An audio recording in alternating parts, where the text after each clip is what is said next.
Hollywood invented a white Lone Ranger in a mask, but historians point out that the real inspiration was Bass Reeves, a former slave who became the most feared marshal in the West. He arrested more than 3,000 criminals and never took a bullet. Nobody told you this in school, and Reeves is just the beginning. The Old West had black cowboys, gunslingers, and pioneers who were simply erased from the books. Number 1. Bass Reeves was born enslaved in Arkansas in 1838 and escaped during the Civil War. 10 years after the war ended, he became the first black deputy U.S. Marshal west of the Mississippi. His territory was one of the most violent in the country, the indigenous lands of Oklahoma, where criminals of every kind would go into hiding thinking no one would come after them. Reeves would. He spoke several native languages, which helped a lot on missions. He had a peculiar method. He would disguise himself as a beggar, a priest, anything that would make the guy let his guard down. Over more than 30 years of service, he arrested more than 3,000 fugitives. 3,000. And they say he never missed a single shot. Many historians believe he was the real inspiration behind the Lone Ranger, but when Hollywood told that story, the hero became white.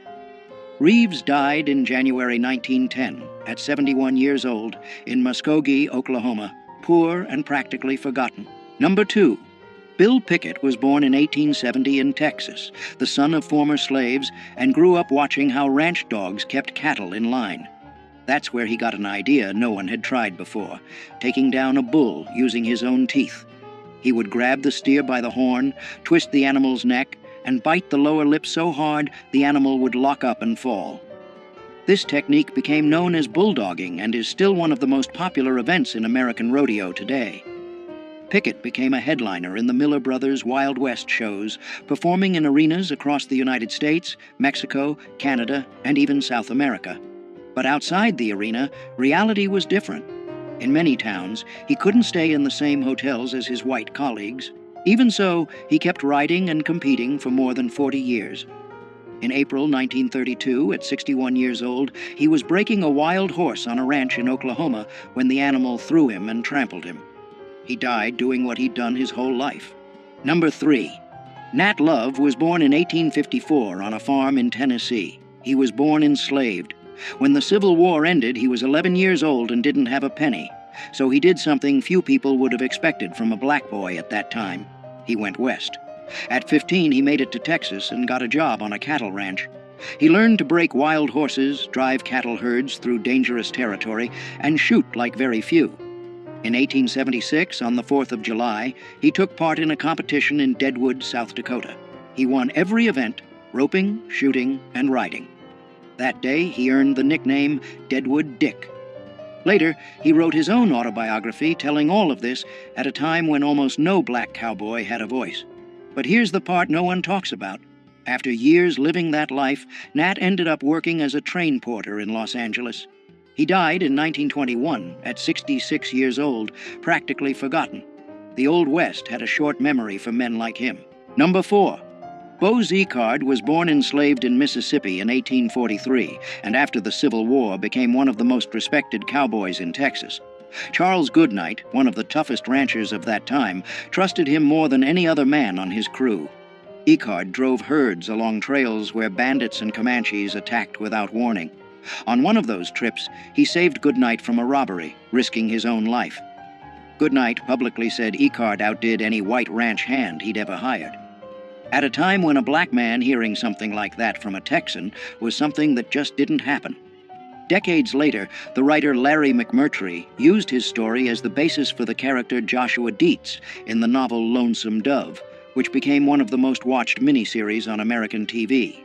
Zickard lived to be 85 and died of natural causes in January 1929 in Texas. Goodnight paid for his funeral and personally wrote the epitaph on the headstone. Number 5. Mary Fields was born enslaved in Tennessee around 1832. After the Civil War, she gained her freedom and ended up in Montana, where she built a reputation that few men of the time could match. Over 6 feet tall and with a temper that didn't take any disrespect from anyone, she became the second person in the United States to receive an official federal mail route, and the first black woman to do it. The job wasn't for just anyone. She drove stagecoaches through territory where wolves, bandits, and snowstorms were part of the routine. Mary always carried a gun and didn't hesitate to use it when the situation called for it. On her days off, she hung out in saloons, drank whiskey with cowboys, and smoked cigars like it was the most normal thing in the world. And back then, for a black woman, that was unthinkable. The town of Cascade, Montana, even closed businesses on her birthday in her honor. Mary died on December 5, 1914, at 82 years old from liver failure. Number 6. Crawford Goldsby had black, Cherokee, white, and Mexican blood running through his veins. He was born in 1876 in Texas and grew up in Indian Territory, which is now Oklahoma. By 18, he was already one of the most wanted criminals in the whole region.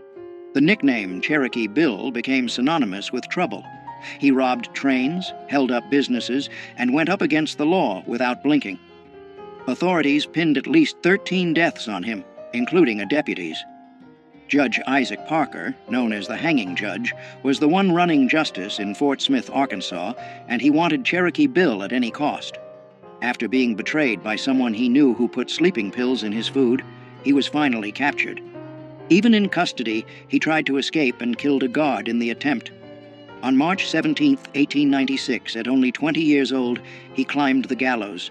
When they asked if he had anything to say, he calmly answered that he hadn't come there to give a speech, just to die. Number 7. Isom Dart was born enslaved in Arkansas around 1849. When the Civil War ended, he was still a teenager and had nothing.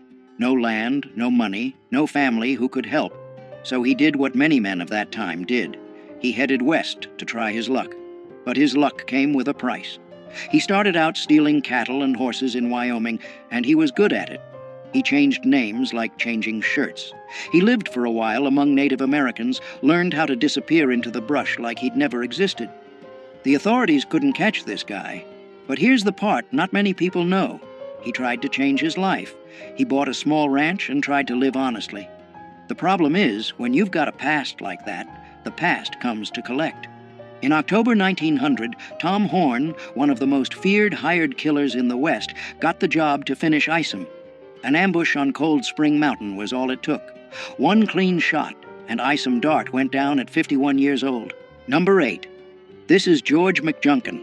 The guy was born enslaved in Texas in 1851 and never had access to any school. Even so, he taught himself to read and became one of the most respected cowboys in New Mexico. But what makes his story truly impressive has nothing to do with cattle. In 1908, after a major flood near the town of Folsom, McJunkin found huge bones sticking out of the ground in a ravine. He realized that wasn't normal. They were bones from giant bison that had gone extinct thousands of years ago, and along with them were spear points made by human hands.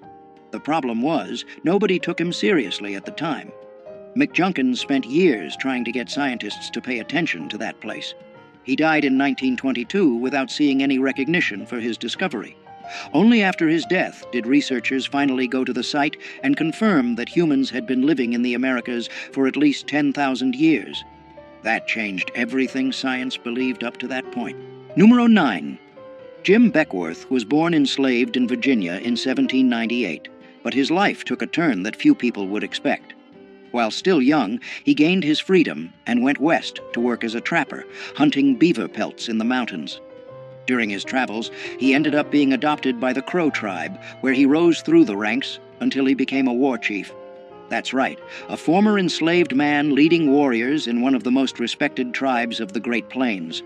Beckwourth also discovered a pass in the Sierra Nevada mountains that still bears his name today, a route that helped thousands of settlers reach California. He lived between two worlds his whole life, moving between white society and native people without fully belonging to either side. He died around 1866 at 68 years old, and what makes his death even more intriguing is the theory that the Crow themselves may have poisoned him during a ritual because they believed his spirit would bring lasting strength to the tribe. Number 10. York was born enslaved to the Clark family around 1770 and was taken on the expedition that crossed the American continent between 1804 and 1806. During the journey, something curious happened. Several indigenous tribes had never seen a black man before. Some tried to rub his skin, thinking it was paint or dirt. The Mandans were so fascinated that they treated him almost like a supernatural figure. York hunted, fought, and faced the same dangers as any other member of the group, but when the expedition ended, he returned to being enslaved. He asked William Clark for his freedom several times and was refused. Historians disagree about what happened next. Some accounts say Clark finally freed him years later, while others suggest he ran away. What is known is that York probably died around 1832, a victim of cholera, without ever receiving the recognition the other explorers got. Number 11. In 1856, a woman who had been someone else's property her whole life walked into a Los Angeles courtroom and did something few people had the courage to do back then. Bridget Biddy Mason sued her own owner for her freedom, and she won. But what came next is even more impressive. Born enslaved in Georgia in 1818, Biddy was forced to walk nearly 1,500 miles on foot to the American West, taking care of cattle and children along the way. After gaining her freedom, she worked as a midwife and started saving every penny. With that money, she bought land in downtown Los Angeles when the city was still small and dusty. Those properties went up in value in a way nobody expected. Biddy became one of the wealthiest women in the area and used that fortune to help people in need, founding churches, shelters, and donating to struggling families. She died in January 1891 at 72 years old, from enslaved to millionaire at a time when the laws were working against everything she stood for. Number 12. Clara Brown was born enslaved in Virginia around 1800 and spent more than 5 decades without freedom. When she was finally freed, she was already 56 years old. Most people at that age would think about resting, right? Not her. Clara headed straight to Colorado during the gold rush, working as a cook and laundress in miners' camps. The detail few people know is that she spent almost none of what she earned. Every penny was saved for a goal she never gave up on, finding her family, who had been sold and separated decades earlier. With the money she built up, Clara helped dozens of formerly enslaved people get settled in Colorado, paying for trips and offering housing. In Denver, she became known as the city's angel, and after years of searching, already in her 80s, she managed to reunite with her daughter, Eliza Jane. Clara died in October 1885 at 85 years old, proving that determination doesn't have an expiration date. Number 13. This is Kathy Williams, and her story is one of the most surprising of the post-Civil War era. Born enslaved in Missouri in 1844, she gained her freedom when Union troops occupied the area. But being free didn't mean having opportunities. With no money and no options, Kathy made a choice that few people would have had the courage to make. In 1866, she showed up at a recruiting station using the name William Cathay and enlisted in the 38th Infantry Regiment, the famous Buffalo Soldiers. For 2 years, she marched hundreds of miles across New Mexico under the blazing sun, slept in tents with other soldiers, and went through medical inspections without anyone discovering the truth. It was only when she became seriously ill that an Army doctor revealed that William Cathay was, in fact, a woman. She was discharged and spent the rest of her life in Colorado, working as a laundress and cook. She died around 1893, poor and almost forgotten. She is the only documented woman to have served in the Buffalo Soldiers. Number 14. Louisa Marchbanks was born enslaved in Tennessee in 1833 and gained her freedom after the Civil War. She headed west and ended up in Deadwood, South Dakota, right in the middle of the gold rush. There, she became known as Aunt Lou, the woman who fed hungry miners who showed up with nothing in their pockets. Her reputation in the kitchen grew so much that she ended up cooking meals even for presidents of the United States. What stands out in her story is how a woman who started life without even having rights over her own body managed to become one of the most respected figures in a violent town run by armed men. In Deadwood, where the law barely existed, it was her food that brought people together. Aunt Lou later moved to Wyoming, where she kept cooking and was loved by everyone around her. She died on March 17, 1911, at 78 years old, of natural causes, leaving a legacy that few cowboys of that time could match. Number 15. Jesse Stahl was the kind of cowboy who made the whole crowd drop their jaws. Back in the early 1900s, he ruled the rodeos of the American West like very few could. The problem was that because he was black, the judges simply refused to give him the scores he deserved. It didn't matter how much better he was than the other competitors. Winning almost never came. In one famous moment, Stahl decided to ride a wild bronc, sitting backward in the saddle, just to prove that even like that he was better than everyone there. The message was clear, and the crowd got it right away. Born around 1879, he spent decades traveling the rodeo circuit, taking on not just horses trying to throw him to the ground, but a whole system trying to erase him. He died in 1935, at 56 years old, without ever getting the recognition he deserved in his lifetime. Today, he's considered one of the greatest cowboys who ever lived. Number 16.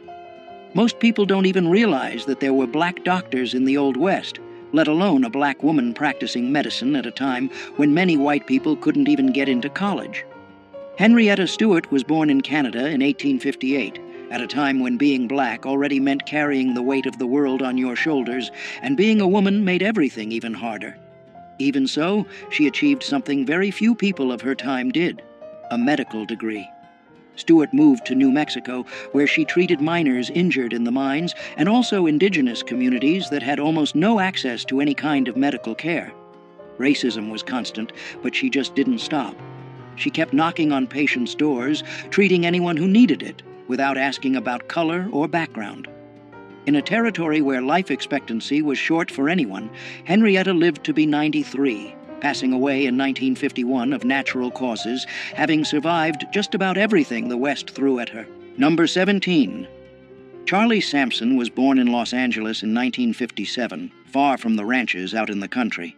Even so, he decided to get into one of the most brutal sports out there: bull riding. In the 70s and 80s, the professional rodeo circuit was almost entirely white. Sampson not only got in, he dominated. In 1982, he won the PRCA world title in bull riding, becoming the first black man to win a world rodeo championship. The road there wasn't easy. On top of the prejudice he faced in arenas all over the country, his body paid a heavy price. Broken ribs, concussions, ruined knees. Bull riding is risky for anyone, but he kept coming back. What a lot of people don't know is that his win opened doors for other black cowboys who had been ignored by the history of the American West for more than a century. Number 18. Ben Hodges was born around 1856 in Kansas and grew up in a world where a black man had few chances to get ahead in the Old West. But he found a very different path. Hodges became one of the biggest con men in Dodge City, the same town that was home to names like Wyatt Earp and Bat Masterson. His specialty was pulling scams involving cattle and land. He even claimed to be the heir to a Spanish land grant to try to take over properties. He used his mixed heritage, part black and part Mexican, to pass as different identities depending on what the situation called for. What's most impressive is that Hodges was never locked up for any significant amount of time. He knew the laws so well that he worked the court system in his favor over and over again. The people of Dodge City knew he was a con artist, but many admitted it was impossible not to like the guy. Hodges lived until around 1929, dying of old age, something rare for anyone tied to that world. Number 19. Willie Kennard pulled off something that seemed impossible in 1870s America. At a time when black men barely had basic rights guaranteed, he became the marshal in Yankee Hill, Colorado in 1874, and it wasn't because of political connections or anyone doing him a favor. The town was being terrorized by outlaws, and nobody wanted the job. Kennard stepped up, and the community, with few options, accepted. What happened next surprised everyone. He faced two outlaws in separate shootouts and killed both. Crime in the area dropped drastically. Think about that for a second. A black man walking around armed with a badge on his chest, enforcing the law in the Old West just 9 years after the end of the Civil War. His story basically disappeared from the books for more than a century. Kennard died sometime in the 1880s, and the circumstances were never cleared up. To this day, little is known about his final years. Number 20. Addie Huddleston built something that few people thought was possible in the Old West. At a time when being black was already enough to have doors slammed in your face, she opened her own doors, literally. In Cheyenne, Wyoming, Addie ran brothels and made real money doing it. We're not talking pocket change. She built up property and a sizable fortune in a territory where most black women could barely get domestic work. The most curious part is how she moved between two hostile worlds, the underworld of saloons and brothels dominated by white men, and a society that saw her as inferior because of her skin color. Even so, Addie thrived. Powerful men in town visited her establishments, which gave her a kind of informal protection. She died of natural causes in the 1880s, something rare for anyone in that line of work. While many madams ended up broke or murdered, Addie left the scene on her own terms.